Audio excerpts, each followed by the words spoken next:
Myanmar நாட்டில் அடுத்தடுத்து 2 பெரிய நிலநடுக்கங்கள் ஏற்பட்டது. இந்த நிலநடுக்கம் ரிக்டர் அளவுகோலில் 7.7 பதிவானது. சக்தி வாய்ந்த இந்த நிலநடுக்கம் தாய்லாந்து தலைநகர் பாங்காங்கிலும் உணரப்பட்டது.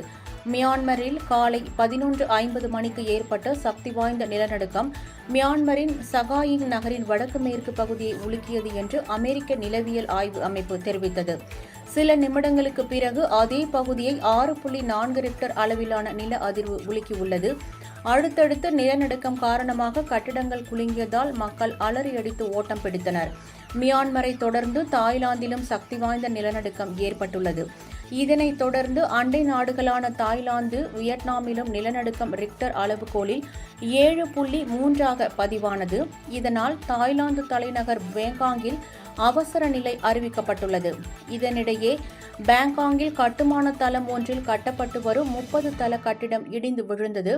அதில் 43 ஊழியர்கள் இடிபாடுகளில் சிக்கியதாக காவல்துறையினரும் மருத்துவ உதவியாளர்களும் தெரிவித்தனர்.